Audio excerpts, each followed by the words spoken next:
Red Sonja, Age of Chaos. So this is from Dynamite. This is issue number 1. This is basically Red Sonja versus Chaos comic characters. And anyone who's checked out any of my comic videos will eventually discover that A, I'm a fan of Red Sonja, and B, I'm a huge fan of Chaos Comics. Chaos Comics actually used to be one of my favorite publishers. It actually was my favorite publisher back in the day when it was still around. Now it's kind of drifted towards Zenscope because I feel like Zenscope kind of took what Chaos Comics is and just kind of is that now. But I love the Chaos Comic characters, especially Chastity and Bad Kitty. Those are like up there with some of my favorite characters of all time. So I had to check this out. So this review is probably going to be short. This is actually the second time I'm reviewing this. The very first record I did just 10 minutes ago. My bird kept on chirping throughout the whole thing. So yeah, I was looking back through the footage and I was like, oh, this is kind of annoying. You guys probably will not want to listen to my bird constantly chirping. So here's round 2. Let's just get right into this. So I'm going to talk about the story real quick before I get into the artwork. The artwork's going to be the thing that I focus on the most. So, story, basically Red Sonja is fighting a wizard. The wizard is, I guess, one of those where he dies, but he keeps coming back to life. So Red Sonja, to make sure he doesn't come back to life, kills him, takes his necklace, and throws it into the sea. And the necklace is where he gets his powers. And then we cut to present day, where basically Mistress Hell, the incarnation of death, is going around to the Chaos comic characters, Jade, Evil Ernie, Purgatory, and basically telling them about this necklace and how the power of the necklace will allow you to basically become a god. And so she sets out all these characters to get it. And the necklace is currently in this museum. And skip some pages. So we go to the museum and we have basically a free-for-all. So we have Chastity, Evil Ernie, Jade, and later on we have, if I can find it. So yeah, we have this battle royale, Bad Kitty, and basically they all fight each other and they all, in the end, end up being transported by the necklace into the past. And I'm assuming we're going to basically get a battle royale between Red Sonja and all the Chaos characters all trying to get this necklace. The writing is fine. All the characters are in character. Like, there's no characters where I'm like, who is this? This is basically an OC with an established character slapped on. The pacing is fine. Again, this is just the first issue. And as we all know from miniseries, pacings usually tend to be okay with the first 2, sometimes even 3 issues. But, well, usually around the 3 issue mark and onwards, that's when the pacing turns to shit. So we'll see if that happens here. Artwork is fine. I'm showing the same pages that I always have just for copyright reasons. I mean, the artwork I think is pretty good, except, and this is the big thing, the uglification of these characters. So this right here, that's Red Sonja. Let me hide the body and the chest and just zoom in on that face. If it focuses, that's Red Sonja. Now, I don't know about you, but that's a man's face. That's not Red Sonja. To me, that looks like a man. There's another shot. That looks like Michael Jackson, maybe? Like, I don't, like, what's with the nose? What's with the cheek? What's with the beady little eyes? Like, that's not Red Sonja. Red Sonja is like this. Like, let's see, I'm gonna skip. Let's get Chastity. Chastity is like the worst of this. Here's Chastity. There's Chastity. There's Chastity. There's Bad Kitty. These characters are ugly. Now, here's what I'm going to do. I'm going to take screenshots from the computer, and I'm going to show what these characters look like before and what they look like now. I was going to do it with the actual comics, but I have easy access to Red Sonja and Chastity, but my Bad Kitty comic is stashed somewhere. I don't know where, and I don't really feel like digging it out just for this video. So instead, I'm just going to use screenshots from from Google and stuff. But here we go. Here's Red Sonja now. Here's what Red Sonja should look like. Yeah? Red Sonja now. What Red Sonja should look like. All right. You guys seeing something? You guys noticing a little pattern going on here? Chastity now. What Chastity should look like. All right. Chastity now. What Chastity should look like. All right. All right, and let's do Bad Kitty, who not as bad as Chastity. Chastity has got the worst of it, but still pretty bad. Chastity now. I mean, not Chastity. Bad Kitty now. Catherine Bell. Bad Kitty.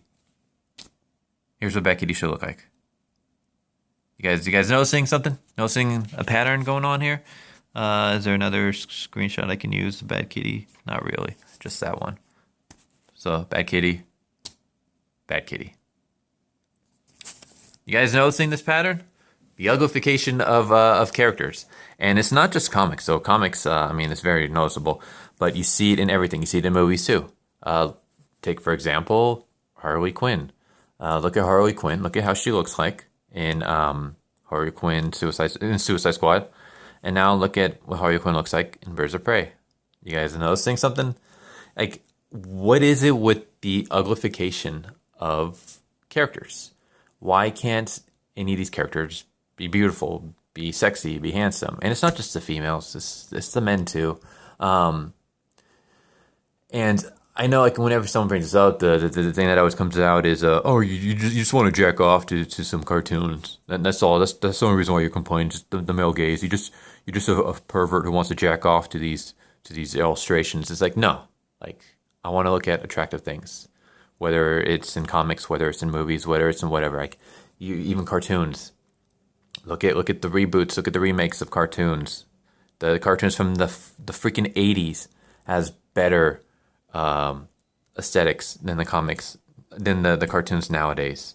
And I don't understand this. People want to look at attractive things, whether it's guys looking at attractive women, women looking at attractive guys, guys looking at attractive guys, or women looking at attractive women, whatever your thing is. People want to see attractive stuff. They want to see things that are pleasing to the eyes. They don't want to see this uglification. They don't want to see women that look like men. They don't want to see men that look like women, really. People read comics because they want hot dudes, they want hot women, they want masculine dudes, they want athletic women. Instead, the women are ugly and masculine, and the men are unattractive and simpering and beta, and it's crazy. I don't understand this. It's not just in comics. We see it in all kinds of media, and it blows my mind. Why is this becoming a thing? It's not representation, because even unattractive people, take it from me, even unattractive people want to see attractive things. They want to see things that are pleasing to the eyes. So, like, what is it? Why can't we have pleasing aesthetics anymore in anything? Why does everything have to be ugly? Why does everything have to be boring and bland and drab and just plain?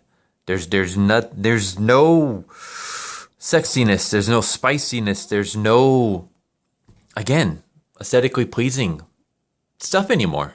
And I don't know. It blows my mind. Like, I don't understand this. It's like, this is Red Sonja right here. Here you go, Red Sonja. That's a dude. Like, I'll zoom in on the face, let it focus. If we'll focus, come on, phone, focus. There we go.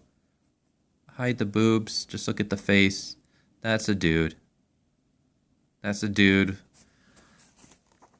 Not Red Sonja. And it's weird because, like I said, comics.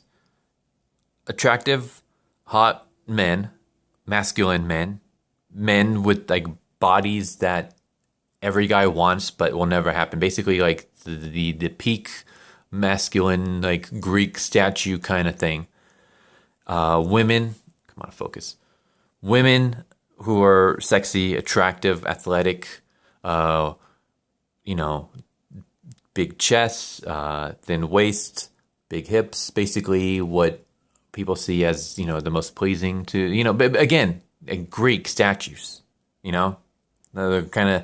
Then you got Hollywood. Hollywood, it's always attractive people. Even your plain looking characters and your nerd looking characters and your geeky looking characters are hotter than most average people.